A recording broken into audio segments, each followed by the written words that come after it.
Bom, então eu vou começar aqui o capítulo 4. Então, o nome do capítulo 4 é Teste de Bondade de Ajuste, né? Então, eu vou falar aqui, né, mais ou menos fazer uma introdução, e aí eu vou para aquele tópico que eu acho principal, que é a função de distribuição empírica e o teste de Kolmogorov-Smirnov, que eu acho que é aquilo que realmente é interessante para o conteúdo de vocês na disciplina. Bom, então, o que acontece em muitos de modelos estatísticos, né, principalmente na inferência estatística, adota-se uma das suposições de que as variáveis pertencem a uma certa família paramétrica, né? Então, o que a gente viu lá em inferência, basicamente era dada x1, x2, xn e d, uma determinada distribuição f de x, né?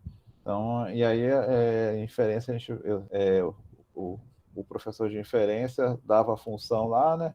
E aí vocês tinham que fazer lá as ferramentas de inferência, fazer informação de Fichte, estimador de máxima verossimilhança, estimador pontual, né? Que é o verossimilhança, estimador intervalar, teste de hipótese. Então, lá na inferência, a gente já supunha que os dados eram dados da determinada distribuição, né? F de x com densidade f de x dado θ, né?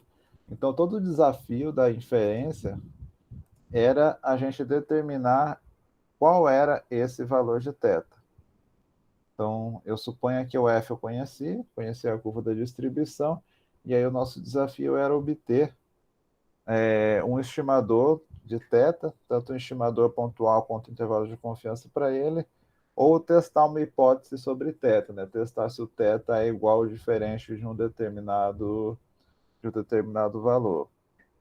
Então, a inferência paramétrica, ela se baseia nisso. A inferência paramétrica que vocês viram na disciplina de inferência, ela se baseia nisso. Tá? Então, por exemplo, o teste T, né, o teste T que a gente viu lá no capítulo 6 de inferência, no final no capítulo final, ele parte do princípio de que a distribuição seja normal. Então, eu tenho x1, xn e d normal. Então, o que a gente não fez em inferência até agora, o que vai fazer aqui é testar exatamente a suposição. Então, será que essa suposição aqui é verdadeira? Então, eu tenho lá, eu recebo um banco de dados. Recebo um banco de dados sei lá, de emissão de CO2. Então, será que aquilo possui uma distribuição gama? Qual é a distribuição daquela variável?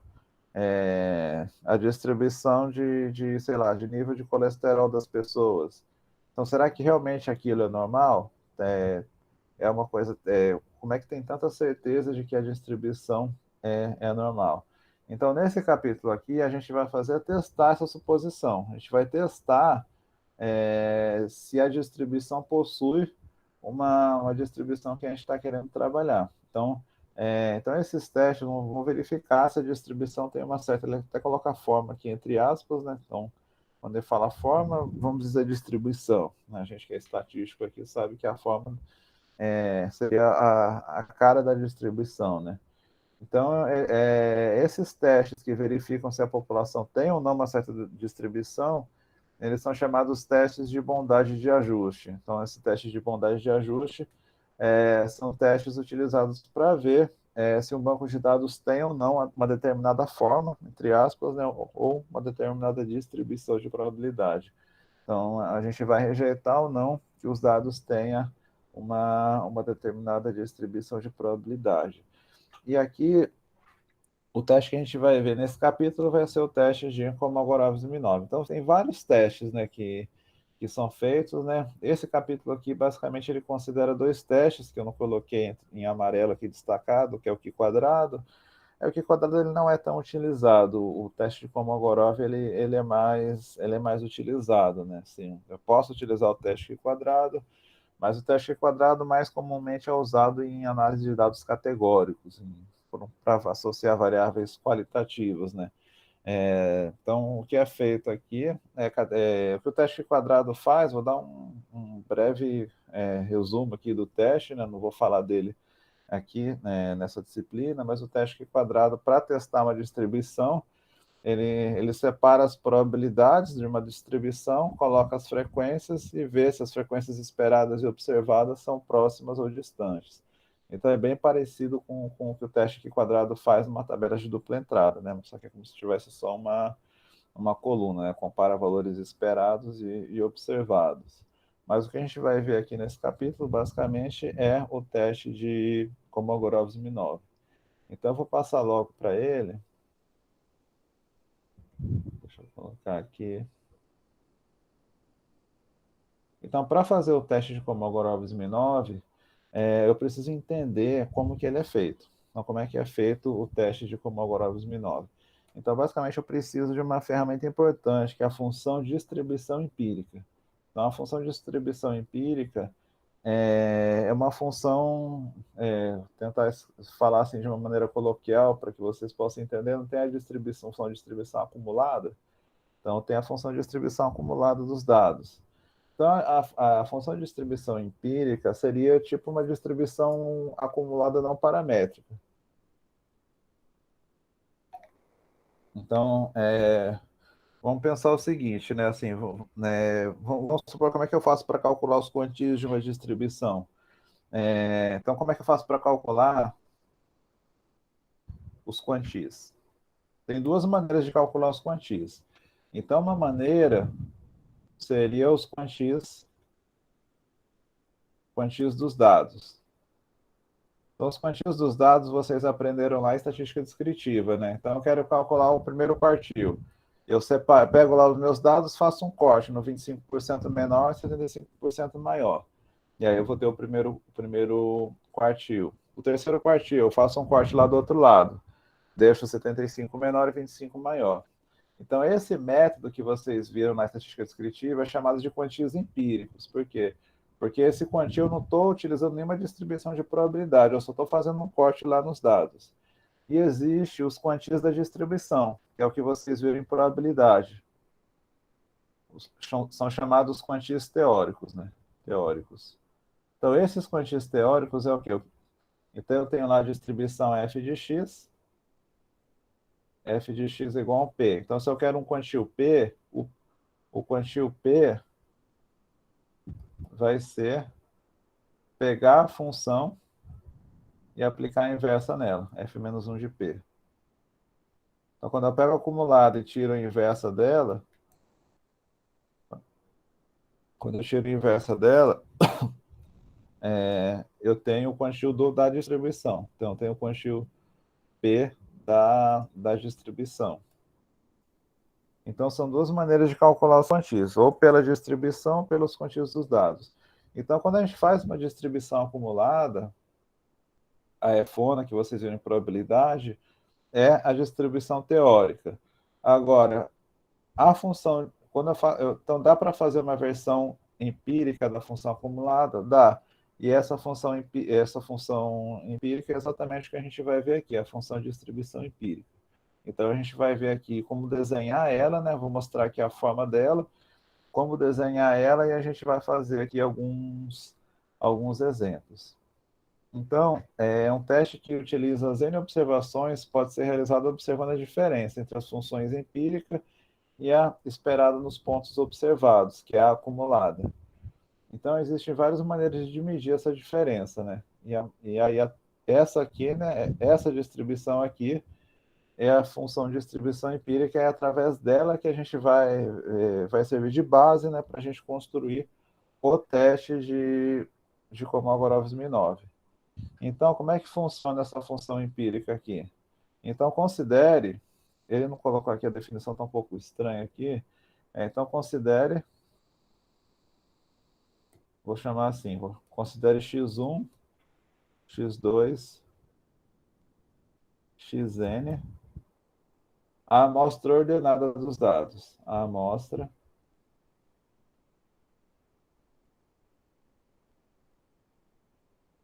ordenada dos dados. Então, o que é a função empírica? A função empírica é dada dessa maneira aqui. Então, Sn de x vai ser o quê? Vai ser zero se x for menor que x1 Então, se x for menor que x1, menor que o mínimo, né? A função vai ser zero. Então, no ponto x menor que x1, ela vai ser zero. E se ela for menor ou igual do que um xk e menor que um xk mais 1, ela vai ser igual a um k sobre n, para k de 1, 2 até n menos 1. E se o x for maior que o máximo, a função distribuição empírica ela vai ser igual a 1. Então, eu vou desenhar aqui mais ou menos como é que a gente vai fazer essa distribuição. Depois a gente faz com um exemplo com dados mesmo, com vetor de observações. Então, vamos supor que eu tenho aqui... vou desenhar... vou pegar a página inteira aqui. Então, vamos supor que eu tenho aqui o meu banco de dados ordenado. Então, lembrando que a função de distribuição empírica é sempre nos dados ordenados. Então, vamos supor que eu tenho aqui o meu x1, aqui eu tenho o meu x2, aqui eu tenho o x3, aqui eu tenho x4, aqui eu tenho x5, aqui eu tenho x6, vou colocar 6, então eu tenho n igual a 6, pronto, n igual a 6. Bom, então como é que funciona aqui a distribuição empírica? Então, eu vou colocar aqui um eixo y, para a gente desenhando na ordem certa. E, tá. Então, eu vou colocar aqui os valores do eixo y. Então, vai ficar aqui 1 sobre 6 aqui. Vou colocar aqui 2 sobre 6. 3 sobre 6. 4 sobre 6.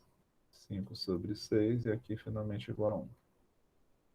Bom, então como é que funciona a distribuição empírica? Vamos desenhar a função de distribuição empírica pela definição que está lá no slide. Então, olha só, se x for menor que x1, ela vale zero. Então, o que vai acontecer? Se o x for menor que x1,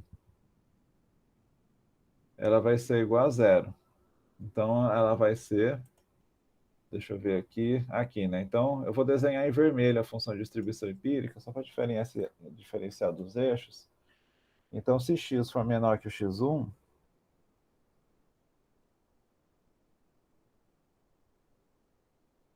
a função vale zero. Ela vai valer zero até o x1.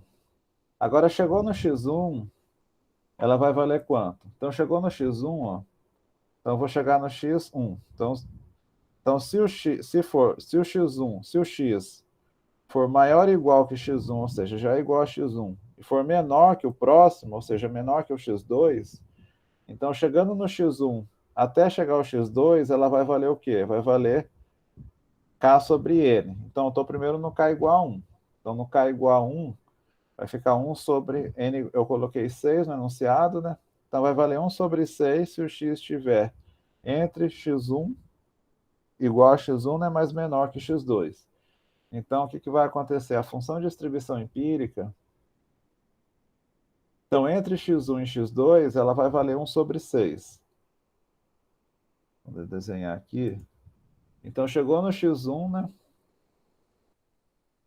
Até o x2, está aqui. Então, até chegar no x2. Então, chegou no x1, né, igual a x1. Então, menor ou igual que x1. Então, eu vou colocar uma bolinha fechada para dizer que o x1 está incluso aqui. E aqui eu vou colocar uma bolinha aberta para dizer que é menor que o x2. A bolinha aberta ficou muito grande, né? Deixa eu colocar um pouquinho menor. Vou fazer aqui de novo. Então, entre x1 inclusive e x2 exclusive, ela vai valer 1 sobre 6. Chegou no x2, ela vai dar outro salto. Então, quando k igual a 2, ó, chegou... Então, quando o x estiver entre x2, inclusive, e x3, ou seja, do x2 até o x3, então, quando k igual a 2, ela vai valer 2 sobre 6. K igual a 2, né? Sobre 6. Então, ela vai ser igual a... Então, aqui eu venho 2 sobre 6 e faço aqui do x2 até o x3. Então, daqui até aqui, né? Então, a diferença do x2... Reparem que a diferença do x2 para o x3 é menor, né? O x3 está perto do x2, então a linha aqui é menor, né? Então, entre x2 e x3, ela vale 2 sobre 6. Aí, chegou no x3, ela vai dar outro salto. Então, entre o x3 e o x4, quando k é igual a 3, ela vai valer 3 sobre 6. Então, ela vai valer 3 sobre 6. Então, chegou no x3, ela vai dar um salto até o x4. Onde é que está o x4? Está aqui, mais ou menos. Então, do x3 até o x4, ela vale 3 sobre 6. Aqui, né? Aí chegou no x4, ela dá outro salto. Aí vai repetindo, vai aumentando sempre 1 sobre n esse salto. Então, chegou no x4, ela passa para 4 sobre 6. Então, chegou no x4, ó, então ela vai dar um salto aqui para 4 sobre 6, até chegar no x5. Deixa eu ver até onde é o x5, é mais ou menos aqui, né? Um pouquinho mais para cá, pronto. Então, chegou no x4, ela vai valer 4 sobre 6 até chegar no x5. Aí chegou no x5, ela dá outro salto de 1 sobre n. Então, chegou no x5, ela vai passar a valer 5 sobre 6. Então, aqui, até chegar no x6. Onde é que é o x6 aqui? Está aqui. Então, do x5 até o x6. Então, perceba que ela vai sempre subindo 1 sobre n, né? Tanto é que o apelido da função de distribuição empírica é a função escada, que parece uma escada subindo, né? Então, ela é Parece aproximada. acumulado do caso discreto, né, professor? Exatamente, acumulada do caso discreto. Então, vocês vão ver que é bem parecida com a acumulada. E é exatamente através dela que a gente vai fazer o teste de Kolmogorov-Smirnov. E aí, finalmente, ó, quando chega no x6, quando chega na última, ela sobe mais 1 sobre n, fica 6 sobre 6 é igual a 1. E aí vai até o final, né? E aí vai até infinito. Então, é como se fosse até infinito aqui, né? Então, o que a função de distribuição empírica faz, basicamente, é uma versão não paramétrica da função acumulada. Então, aqui eu não supus nenhuma distribuição. Que distribuição que pertence aos dados? É normal? É exponencial? Não sei. Mas qual é a cara da acumulada dela? Então, mesmo não sabendo de qual distribuição que vem ela, eu consigo desenhar qual seria mais ou menos a cara da acumulada. Então, é como se eu estivesse desenhando de maneira não paramétrica, né, a função de distribuição acumulada. Então, basicamente, é dessa maneira que a gente obtém a distribuição empírica, né? Então, o que eu preciso para desenhar a função de distribuição empírica? Eu preciso do x, né? Preciso do n. Então, é importante eu saber o n para saber o quê? O tamanho do salto. Ou o tamanho do degrau, né? O degrau que eu vou subir. Então, o tamanho do degrau que ele sobe, né? Então, o tamanho do degrau que ele sobe é sempre é sempre 1 sobre n. É sempre 1 sobre n que ele sobe, né? Então, chegou no x1, sobe 1 sobre n. Chegou no x2, sobe mais 1 sobre n.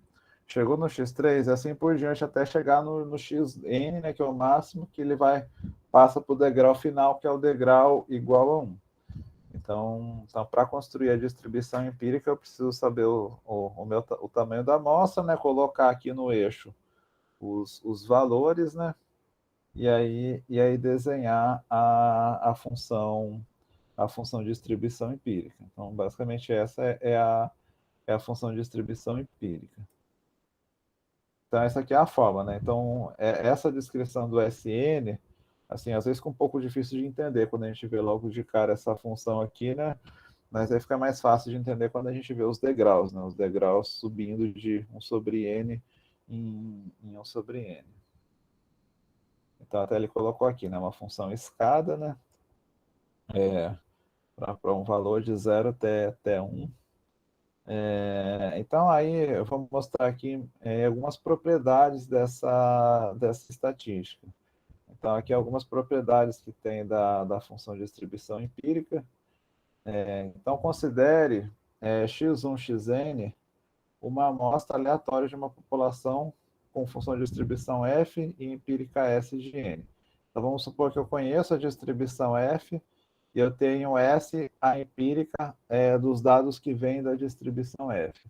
Então, vamos supor, se eu conhecesse de qual F veio aqueles dados da função de distribuição empírica, eu poderia calcular a probabilidade da função empírica ser igual a um J sobre N. Então, poderia calcular, por exemplo, qual é a probabilidade da empírica ser igual a 3 sobre N, por exemplo. Então, qual a probabilidade da empírica tá? Então, por exemplo, qual é a probabilidade dessa função ser igual a... Qual a probabilidade dessa função no ponto x, né? Ser igual a 3 sobre n, por exemplo. Então, vou colocar em outra cor. A probabilidade de ser igual a 3 sobre n. Qual a probabilidade de ser 4 sobre n? E assim por diante. Então, qual a probabilidade de cada ponto, né? Então, essa probabilidade aqui, ela tem essa forma aqui. Combinação de NJJ, f de x elevado a j, 1 menos a efona, naquele ponto x elevado a n menos 1. Então, o que é a efona? A efona é exatamente acumulada naquele ponto lá da empírica. Então percebo que aqui parece a distribuição binomial, né? Então, o que eu estou dizendo aqui, de outra maneira? Eu estou dizendo que a probabilidade, ou seja, eu estou dizendo que a variável n vezes Sn de x, isso aqui é uma distribuição binomial. Uma distribuição binomial com parâmetro n, e a probabilidade vai ser a efona naquele x. Então, essa seria a definição, né? Então, qual seria a probabilidade exata da função empírica. E aí, a esperança e a variância da empírica, se eu conheço a f, aí é a mesma ideia da binomial, né? Parece a esperança e a variância da binomial. Então, a esperança de NSN é o quê? Esperança da binomial é o quê? A esperança de NSN. Então, se eu sei que isso aqui é uma binomial, a esperança é n vezes p, que é a f de x, e a variância de NSN seria a variância da binomial, que seria n vezes f vezes 1 menos f. Então, isso aqui seria a variância. Mas só que a variável é Sn, né? A variável Sn é como se fosse a binomial dividido por n. Então, no caso, a esperança divide por n também, e a variância divide por n ao quadrado, né? Como se pegasse isso aqui e dividisse por n ao quadrado. Então, é por isso que fica desse jeito aqui. Ficaria f vezes 1 menos f sobre n. Então, seria a probabilidade desde que eu conhecesse a distribuição f. Então, é como se o Sn fosse um estimador consistente para f, né? Então, se eu gero pontos de uma distribuição f, assintoticamente o Sn converge para a distribuição f. Então, o que ele está dizendo aqui nesse colorário? Ele está dizendo o seguinte: se o n é muito grande, se eu tenho 1000 pontos aqui, em vez de 6 pontos, o que acontece se eu tivesse 1000 pontos aqui nesse gráfico? As minhas escadinhas seriam bem pequenas, né? O tamanho do degrau e do comprimento seria bem pequenininho, seria uma coisa bem... Deixa eu colocar aqui no outro slide para ficar mais fácil entender. Então, de acordo com como fosse crescendo, ele fica quase como uma linha reta, é? Como uma curva, né? Ficaria praticamente uma curva. Então, Ah, sim. o que acontece? Se eu tivesse sei lá, uma amostra de tamanho 1000, se eu tivesse uma amostra de tamanho 1000, eu teria o quê? Eu teria x1, x2, x3, um monte de pontos aqui, né? Então, o que acontece aqui? Então, a função empírica seria como? Seria zero. Aí chegaria no x1, ela dá um salto, chega no x2, dá um salto. Então, dá saltos bem pequenos. Então, ela dá poucos saltos, né? Então, quando o n é grande, o que acontece? A função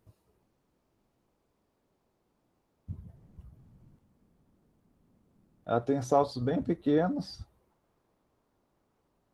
Chega lá na última, né, no máximo ela é 1, vai até o final. Então, o que acontece? O que ele está dizendo aqui? Né? Ele está dizendo que a função de distribuição empírica é praticamente uma curva, né? Então, a gente praticamente consegue enxergar aqui a curva da distribuição acumulada, né? Então, quando ele é grande, praticamente os degraus são tão pequenininhos que vocês conseguem enxergar aqui uma curva, praticamente, né? Então seria como se essa linha amarela fosse a curva da distribuição acumulada. Então a gente consegue ver a curva da distribuição. Você praticamente não consegue ver esses degraus aqui. Então você praticamente vê a curva. Deixa eu ver se eu tenho um R aberto aqui. Não, não abri ele aqui. Eu vou só mostrar aqui rapidinho para vocês verem que realmente isso acontece, né? Então o que eu quero mostrar aqui é a prática desse colorário 4.3.2, mostrar que isso realmente acontece, né? Então, eu vou gerar aqui, por exemplo, sei lá, x é igual a r nome 1000, colocar com uma média 3 e variância de desvio padrão 1, por exemplo. Então, a função que faz a escada, a função empírica, né, no R, é o plot ECDF x. Isso aqui então, perceba que praticamente é uma função acumulada, né? Porque eu gerei com tantos pontos. Então, se eu der um zoom aqui, vocês vão ver os degraus, né? Mas só que como o N é muito grande, né? Então, praticamente já convergiu para o acumulado da normal, né? Então, se eu gerasse, por exemplo, para 100 pontos, vou gerar para 10 pontos, fica mais fácil ver. Então, aqui, quando eu tenho só 10 pontos, fica fácil eu ver os degraus da escada. Vocês vão ver aqui, ó, tá vendo? Ó? Então, quando n igual a 10, ó, dá para ver bem direitinho aqui os degraus, né? Porque são só 10 pontos. Quando eu faço para 100, eu vou colocar para 20. Para 20, coloquei 12. Eu mudo para 20 pontos no gráfico.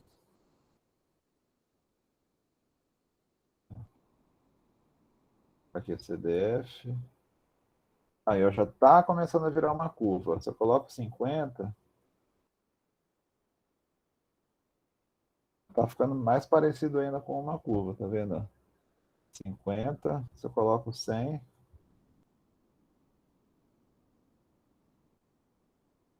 aí já está bem a forma de uma curva. Então, conforme a amostra vai aumentando, ela vai se aproximando da curva da distribuição acumulada. 200, vai chegar no 500, né?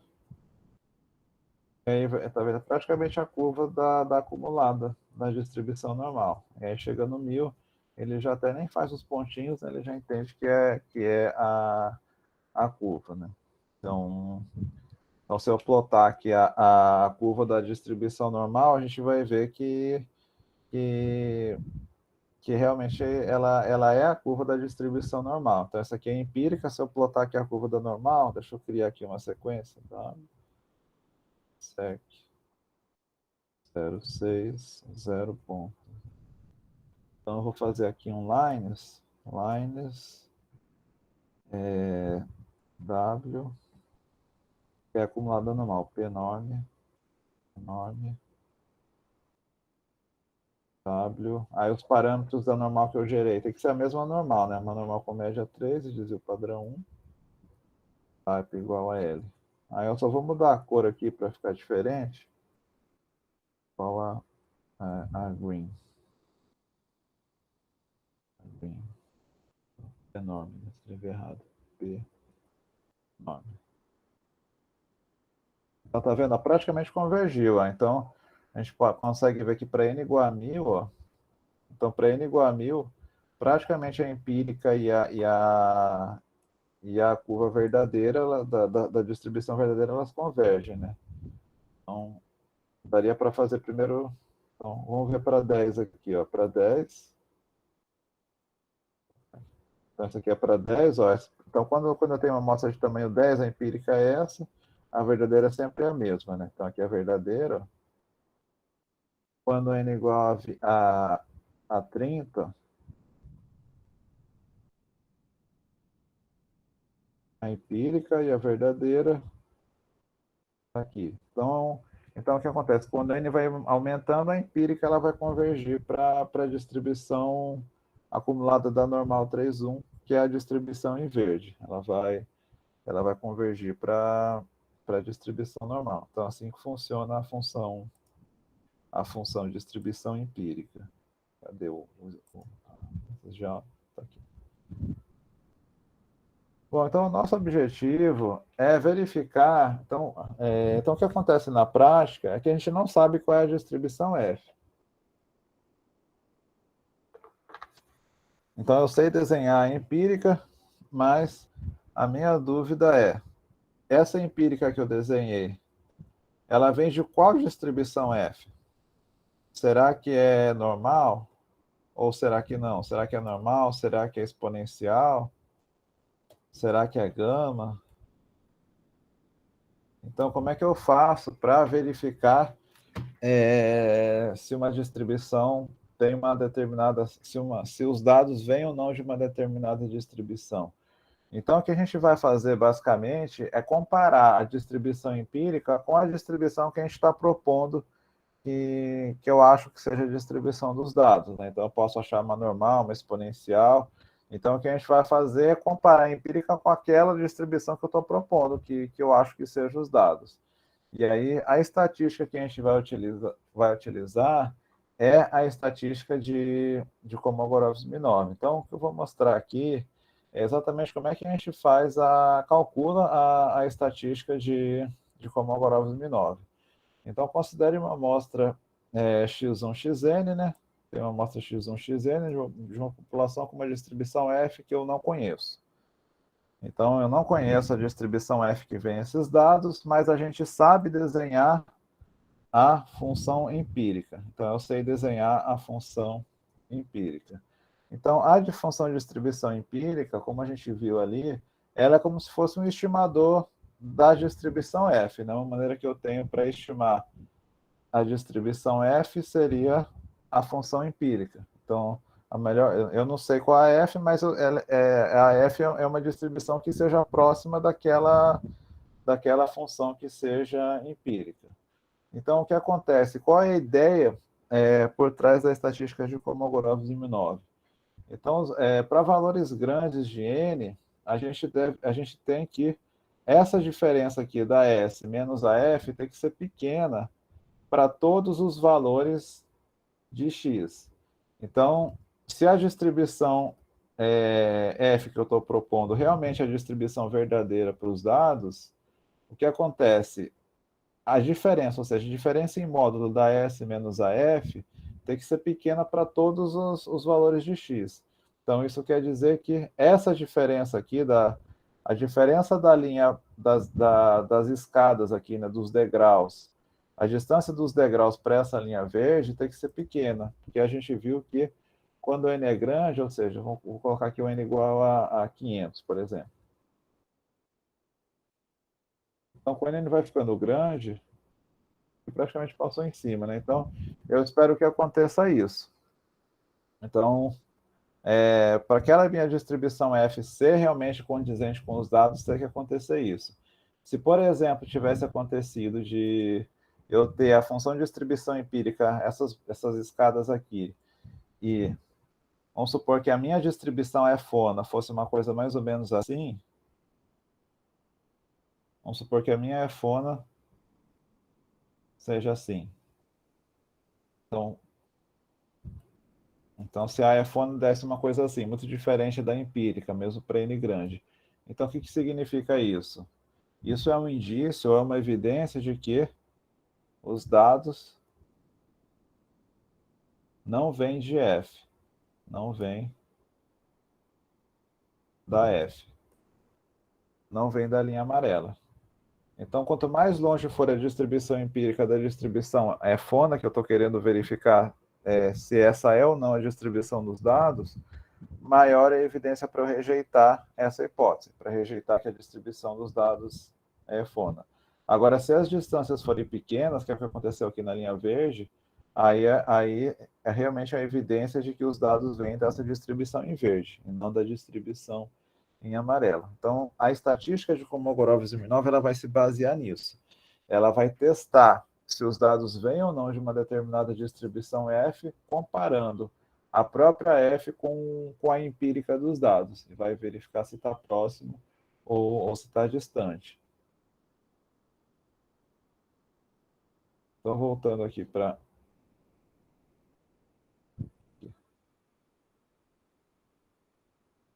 Bom, então a ideia é essa, né? Então isso sugere essa estatística que está aqui embaixo, né? Essa estatística DN. Então essa estatística DN seria o quê? Seria, ele vai pegar o maior valor ao sup, entre menos infinito e mais infinito, da Sn menos a f de x. Então o que ele vai fazer aqui? Ele vai verificar em todo o meu espaço a distância que existe entre a f e a s. Deixa eu rolar aqui para baixo. Então, ele vai testar a maior diferença que existe. Ele vai pegar em todos os pontos a diferença entre a S e a F. Então, essa vai ser uma medida, né? Então, essa estatística é chamada estatística de Kolmogorov-Smirnov para para uma amostra, né? Então, e aí, basicamente, existem outras duas estatísticas que estão dentro dessa, né? Na verdade, essa aqui é a mais importante, mas o autor aqui da apostila, ele cita o D mais e o D menos, que acaba, ele não vai entrar na hora de a gente fazer o teste, mas aí seria, o D mais seria a maior distância positiva, né, entre o máximo e o mínimo, né, entre o S e o F, né, seria o maior valor onde o S está acima da F, e o D menos seria o maior valor onde a F está acima do S, né. Então, pode ter situações onde a F está acima do S e situações onde a S está acima do F.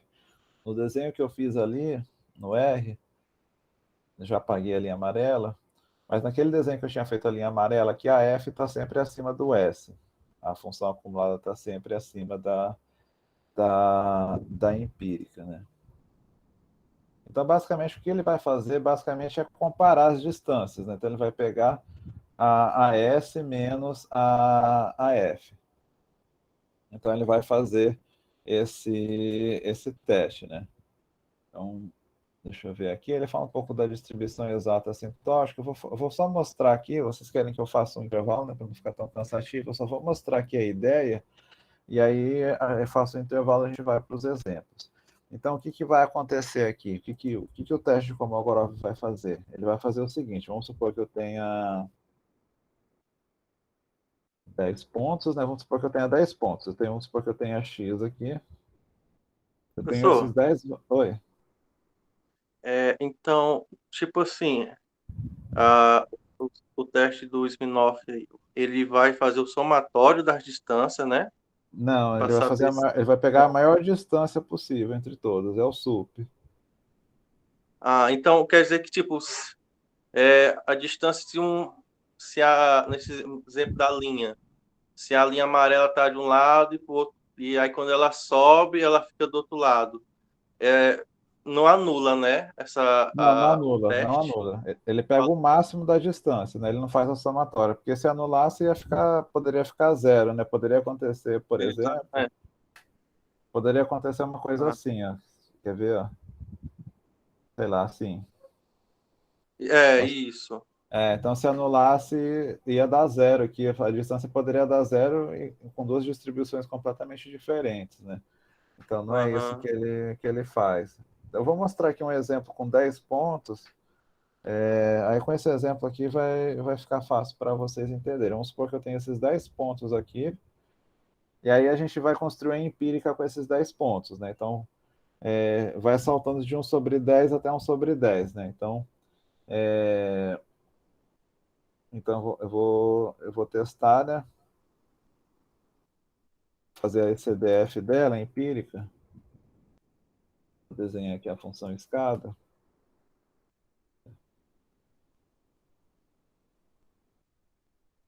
Aqui. Então, essa aqui é a função escada com esses 10 pontos aqui. E aí eu quero testar, vamos supor que eu quero testar que ela é uma distribuição normal 3-1, que ela é mesmo, né? Então, mas vamos supor que eu não sei que ela é uma distribuição normal 3-1. Então, eu vou fazer aqui as linhas da distribuição. Então, como é que funciona a estatística de Kolmogorov-Smirnov? Então, será que a distribuição dos dados é essa distribuição verde aqui? Então, o que a estatística de Kolmogorov-Smirnov faz? Ela faz o seguinte, ela pega cada ponto aqui da empírica, ó, tá vendo? Ela vai pegar esse primeiro degrau. Então, ele vai ver a distância desse com esse e depois desse com esse. Então, ele vai ver a distância de cada ponto da empírica com a linha verde. Então, nesse primeiro ponto, essas são as distâncias. Nesse segundo ponto aqui, eu tenho as distâncias. Aqui está um pouco para baixo, essa vai para cima, né? Aí ele vai pegando sempre as distâncias. A distância da escada para a linha verde. E assim por diante. Aqui as duas estão abaixo, essa aqui a distância está bem grande, né? Então, né, percebam que aqui, né, a linha verde está quase sempre abaixo, né, da linha da função empírica, né? Então ele vai sempre pegar as distâncias. Então o que ele vai fazer aqui ele vai pegar a maior distância que existe entre a função empírica e a linha verde, que é a linha da f. Então ele vai ver aqui dessas barrinhas amarelas que eu desenhei, a estatística do teste de Kolmogorov-Smirnov é a maior barrinha de todas, né? Então, onde que está a maior barrinha de todas aqui? Eu acho que é essa aqui. Então, a maior distância que existe entre a empírica e a distribuição que eu quero testar vai ser essa aqui. Então, essa aqui vai ser a nossa estatística de teste. Então, percebam que quanto maior for o dn, quanto maior for essa distância, então quanto maior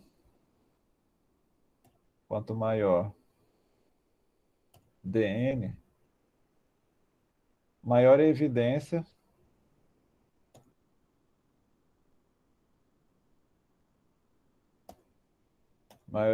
para rejeitar que os dados venham da distribuição F.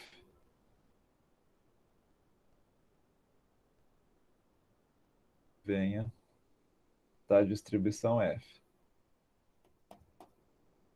A distribuição F. Por exemplo, nesse caso aqui, as distâncias são todas pequenas, né? Então não aconteceu nenhuma distância grande. Se eu tivesse pego, por exemplo, se eu quisesse testar se esses dados aqui, deixa eu colocar uma outra distribuição, se eu quisesse testar, por exemplo, se esses dados vêm de uma distribuição normal com média 3 e desvio padrão 2, por exemplo, então se eu colocasse aqui, colocar em vermelho. Então, será que os dados vêm dessa distribuição normal com média 3 e desvio padrão 2? Aí eu ploto o gráfico dele, dessa distribuição em vermelho, ó. Então, percebam que quando eu faço a normal 3, 2 aqui, percebam que as distâncias são bem maiores, ó. Então, no caso, a distância aqui da minha distribuição empírica, que é a linha, que são as linhas pretas da vermelha, são bem maiores, né? Então, talvez a maior distância esteja aqui, né, antes do D1. Então, tem uma distância muito grande aqui e aqui em cima também, né? Na verdade, eu tenho que testar todas, né? Comparar todas as distâncias da linha preta com a vermelha, mas as maiores dá para ver que estão aqui. Então, percebam que essa distância aqui da empírica para a linha vermelha é muito maior do que da empírica para a linha verde. Então, quanto maior for a distância, essa distância, maior a evidência para rejeitar que os dados vêm dessa distribuição com a qual eu quero fazer a comparação.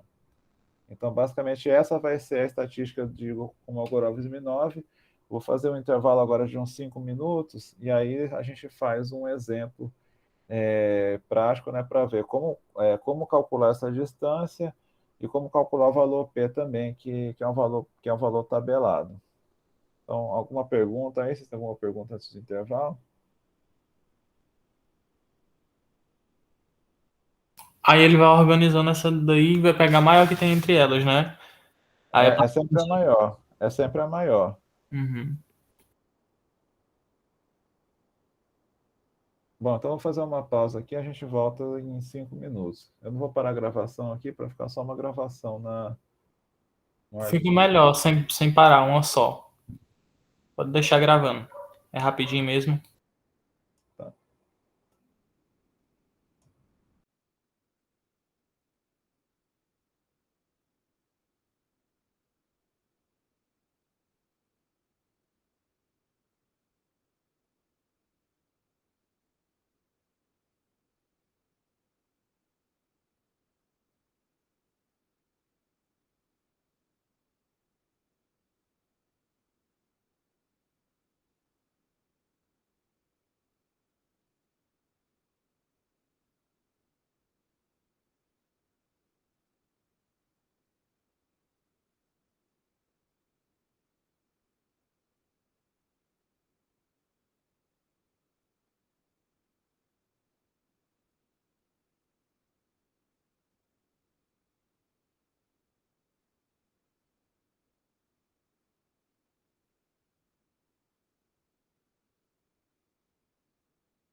Bom, gente, então vamos continuar.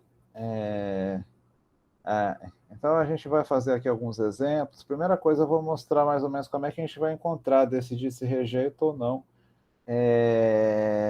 uma hipótese pelo teste de Kolmogorov-Smirnov.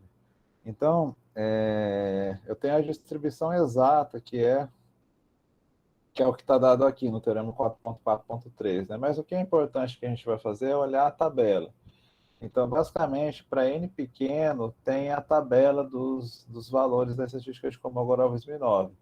Então como é que eu faço? Então, quanto maior o DN, a primeira coisa que eu vou descrever aqui, que é uma coisa que a apostila não colocou, são as hipóteses, né? Então, deixa eu escrever aqui de maneira formal as hipóteses. Vocês estão me ouvindo? Que teve aqui, outra vez ficou sem, estava com mau contato, né? Sim, dá de ouvir.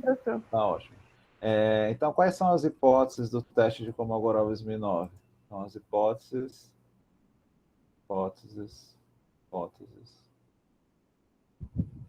do teste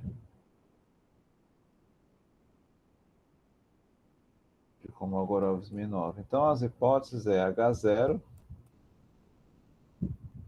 AF de x é igual a uma F0 de x versus H1 AF de x é diferente dessa F0 de x. Então o que significa F de x? Essa F de x é a distribuição dos dados. Eu quero verificar a distribuição dos dados. E essa F0 é F que eu quero provar, né? É a minha F da suposição. Então, é a distribuição que a gente está supondo, né? Então, a distribuição suposta, ou suposta distribuição, ficar mais bonito, se quiserem falar assim. Então, então o que eu quero fazer? Então, essa distribuição suposta é a distribuição que eu tenho que fornecer, né? Será que essa distribuição é normal, é exponencial? Então, se eu quero testar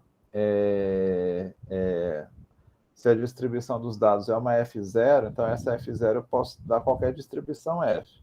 Então, se eu quero testar se F é uma normal, então essa F0 é normal. Então, o que ele vai fazer? Ele vai comparar. Então, como é que funciona a estatística? Compara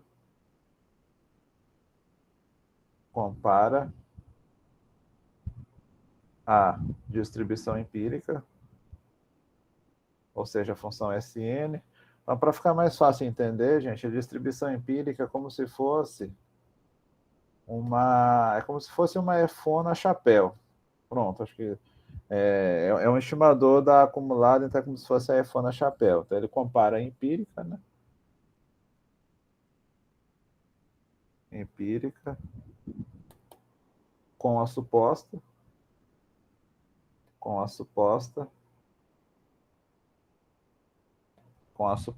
que a F0 de x pela estatística dn,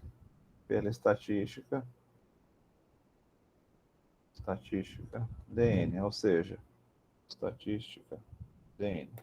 Ou seja, ele vai praticamente plotar as duas curvas, né? Vai plotar essa aqui, né? Que é a função escada, vai comparar com essa. Então, ele vai plotar as duas e vai ver a distância. Então, quanto maior o dn, quanto maior o dn, maior evidência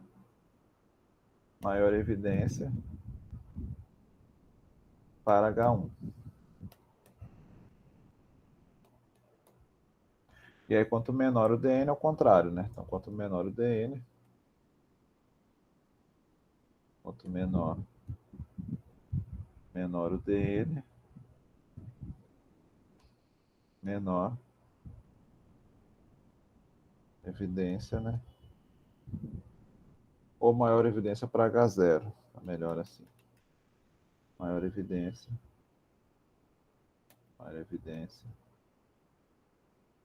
para H0.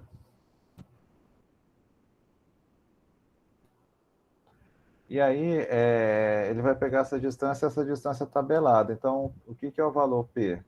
O valor P que ele mostra, o valor P seria qual é a probabilidade desse dn ser maior do que um desenho n observado. Então, esse é o valor P. Então, o que a tabela do teste de Kolmogorov-Smirnov faz ele faz o seguinte, é a tabela de número, então se vocês pegarem o arquivo das tabelas, gente, ele está na tabela F. Então a tabela F é a tabela do teste de Kolmogorov-Smirnov. Então, o que ele fornece aqui? Ele fornece, deixa eu escrever aqui, vou escrever com esse lápis mesmo, não achei o lápis do... Então, aqui, ele fornece o tamanho da amostra, e aqui ele fornece a Rash Tail. Então, ele fornece, deixa eu colocar aqui a Rash Tail. Então, ele fornece a probabilidade de D maior que Dzinho igual ao P, que é o valor P, né? Então, essa parte aqui é o P, e o que está no corpo da tabela é exatamente o D, exatamente a distância, né? Então, qual é a distância necessária para eu ter um valor P igual ao que está aqui? Então, é como se eu tivesse um valor P aqui de 20%. Qual seria a distância? Qual seria o DN necessário para eu ter um valor P de 0,20, valor P de 0,10? O mais comum é o 0,5, né? Então, acho que na maioria das situações a gente vai usar só essa coluna aqui do 0,5. Então, ele tem aqui uma amostra até, deixa eu ver até quanto que ele faz aqui. Ele faz aqui até 40, ó, até 40 o teste Kolmogorov-Smirnov é tabelado, ó. Tá vendo? Até 40 aqui o teste Kolmogorov-Smirnov é tabelado. Para N maior que 40, a gente vai ter que obter algumas distribuições assintóticas que a gente vai ver mais para frente. Talvez hoje, mas talvez na próxima aula. Então, eu vou fazer um exemplo aqui para vocês entenderem como a gente faz para olhar na tabela esses valores. Deixa eu ver aqui. Vou voltar aqui para o exemplo que ele coloca aqui, ó. Então, vamos ler aqui o exemplo 4.4.1, ó. Então, considere que em uma amostra aleatória de tamanho 20, a gente tem encontrado um valor D0 igual a 21. Então, esse exemplo aqui é só para a gente olhar a tabela, viu?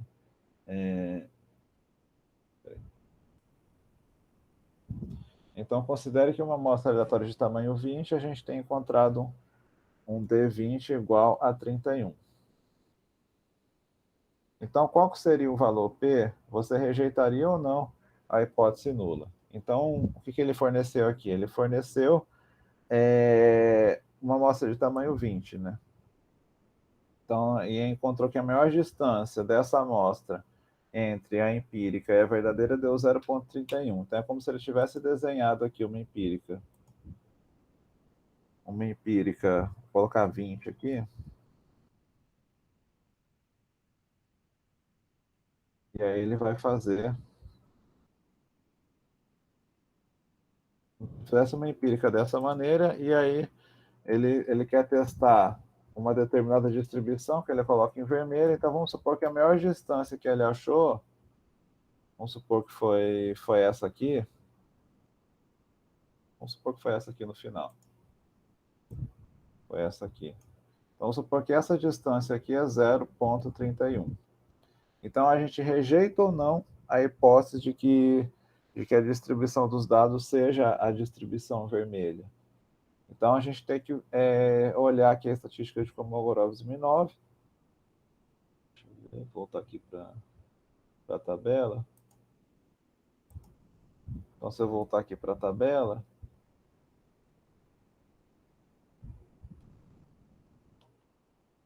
então, no caso, ele falou que a amostra é de tamanho 20, né?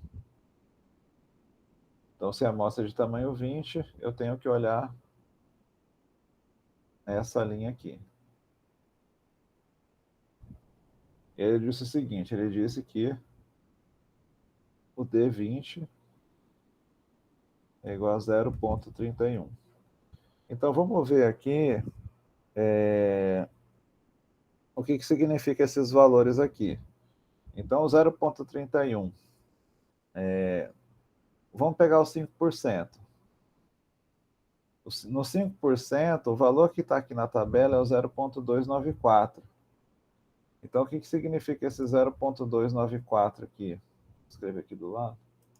Significa o seguinte, que a probabilidade do D20 ser maior ou igual do que 0,294 é igual a 0,05.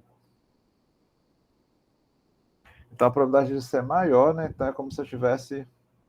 A minha distribuição da estatística de Kolmogorov-Smirnov é como se eu tivesse o 0 ponto, que é a right tail, né? 0,294 desce uma área de 5%. Mas o valor que eu obtive na minha amostra foi 0,31. 0,31 está à direita ou à esquerda de 0,294? O 0,31 ele está aqui. Então, a minha cauda do 0,31 ela é menor do que a cauda do 0,294. Então, eu sei que a probabilidade do D20 ser maior do que 0,31 é menor do que 0,05. Então, no caso, se eu estou fazendo um teste de hipótese com nível de significância de 5%, eu rejeito H0. Agora, se meu teste de hipótese eu estiver testando com um valor P de 2%, então qual é o valor da distância correspondente ao valor P de 2%? Seria 0,329.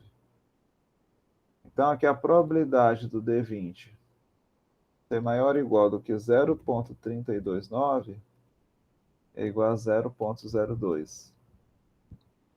Então, 0,329, deixa eu mudar de cor aqui para ficar... O 0,329 ele está ainda mais para cá. Está aqui ainda mais para cá. Então, esse amarelo é o 0,329. Então, a left tail dele é 2%. Então, eu sei que o meu valor P referente àquilo que eu obtive na amostra, que é o 0,31, ele é maior que 2%, mas é menor que 5%. Então, o que a estatística de Kolmogorov-Smirnov faz não é fornecer exatamente o valor P, mas é dizer onde que vai estar mais ou menos um valor P. Então, eu consigo dizer se ele é menor que 5%, se ele é maior que 5%, se é maior ou menor que 2%, maior ou menor que 1%. Então, o que a gente tem que fazer aqui na hora de olhar a tabela do teste Kolmogorov-Smirnov é exatamente verificar se o valor P, em qual desses intervalos está a distância, né? Então, no caso, o 0,31 está aqui, está entre essas duas aqui. Então, eu sei que o valor P é menor que 5% e o valor P é maior do que 2%. Então, dessa maneira que a gente vai fazer a análise pelo teste de Kolmogorov-Smirnov. Então, aqui perceba que até 40, né, até uma amostra de tamanho 40, né, a gente tem aqui o valor, né. Deixa eu fazer um outro exemplo aqui para a gente olhar na tabela. Então, vou fazer um exemplo um pouco mais detalhado aqui. Peraí.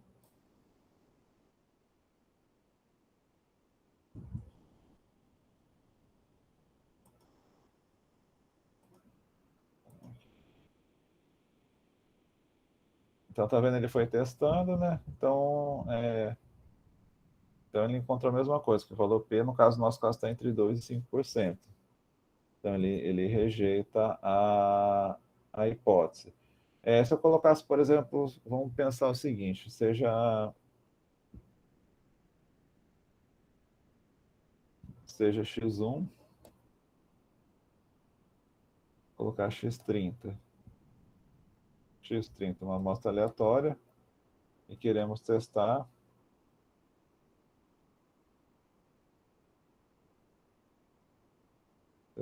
se x é uma exponencial lambda.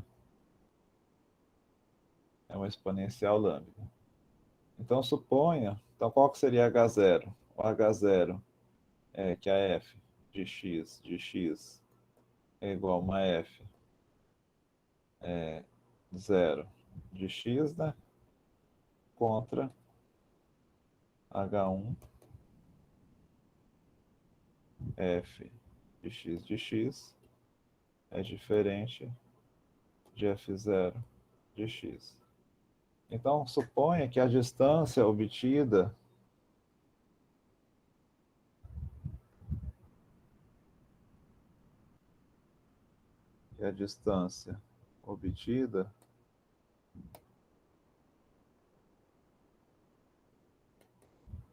de 30 é igual a, ela deu 0,22. Então, qual decisão que a gente vai tomar? Então, suponha que a maior distância que existiu entre a empírica e a exponencial lambda foi 0,22. Então, qual decisão que a gente vai tomar? Qual decisão? A gente rejeita ou não que os dados têm distribuição exponencial? Então, eu tenho que olhar lá na tabela. Eu volto lá na tabela. Então, no caso, eu disse para vocês que a amostra é de tamanho 30, né? Então, no caso, a amostra é de tamanho 30. Então, tá aqui. Essa aqui é a amostra de tamanho 30. E o valor que a gente obteve foi 0,22. Então perceba que o 0,22 está entre esses dois aqui, ó. Então, entre esses dois, ele vai estar, o valor P vai estar o quê? Vai estar entre 5% e 10%. Então, o valor P, ele é maior que 5% e ele é menor do que 10%. Então, o valor P ele é maior que 0,5, né? E menor que 0,10. Então, entre 0,05 e 0,10. Então, nesse caso aqui, se eu estou fazendo um teste com nível de significância de 5%, eu não rejeito o H0. Eu não vou rejeitar o H0. Então, para amostras pequenas, até 40, a gente vai obter o valor P olhando essa tabela aqui. E aí, e aí para amostras maiores, a gente vai ver alguns resultados assintóticos. Do mesmo jeito que os testes anteriores têm aproximações assintóticas, o teste de Kolmogorov ele tem também aproximações assintóticas para calcular o valor P da amostra, né? Então, basicamente, é isso que a gente vai fazer. Então, eu vou deixar o resto do conteúdo para a próxima aula desse teste, que eu ia fazer um exemplo numérico mesmo, né? A gente vai construir a função. O que eu quero fazer com vocês na próxima aula é fazer um exemplo com uma amostra um pouco menor, né? Talvez 6, 8. A gente vai desenhar na mão as duas curvas. Então, o que a gente vai fazer na próxima aula... Cadê? A gente vai desenhar as duas curvas na próxima aula, a empírica e a acumulada. E a gente vai calcular a distância mesmo, não vou dar a distância, a gente que vai obter essas distâncias, né? E aí vai jogar lá na tabela. E aí eu vou também fazer um exemplo com uma amostra de tamanho grande e a gente vai fazer a aproximação assintótica. E basicamente o resto aqui dos exemplos, né? Ele coloca algumas coisas aqui, mas eu acho que não é interessante essa parte aqui para qualquer valor, né? Então, na aula que vem, a gente continua fazendo mais algum... Eu até teria tempo de começar outro exemplo, né? Mas vai demorar muito para a gente calcular as curvas verdadeiras estimadas. É melhor deixar para outra aula, né? Que pelo menos vocês já entenderam a ideia básica do teste, né? Que é comparar essas distâncias. E aí, quanto maior a distância, maior a evidência para rejeitar H0. Vocês têm alguma pergunta, alguma dúvida, alguma observação?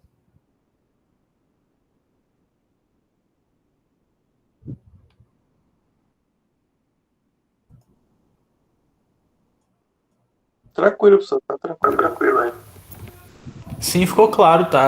Como é o teste também tabelado, fica fácil de conseguir o valor e descobrir, né, o resultado, inferir. É mais simples do que os outros assuntos que a gente tinha estudado anteriormente. Aqueles primeiros lá que era mais difícil. Eu disse, meu Deus, mas esses outros mais tranquilo de entender. Uhum. Tá bom. Que a estatística de ordem é mais probabilidade mesmo, né? Então depende muito de probabilidade. Esse aqui já é mais estatísticas, né, que a gente encontra e obtém valores tabelados. Bom, então é isso, gente. Aí na aula de terça-feira a gente vai ter uma aula, eu vou continuar os exemplos do teste, né? Vou mostrar aqui mais situações do teste, onde a gente vai continuar usando aqui essa tabela aí, mas só que aí a gente vai calcular na prática mesmo os valores a gente vai obter o valor exato de D. Bom, então é isso, gente. Então, bom final de semana para vocês aí até terça-feira. O senhor também, professor. Boa noite. Você também, professor. Boa noite. Bom final de semana.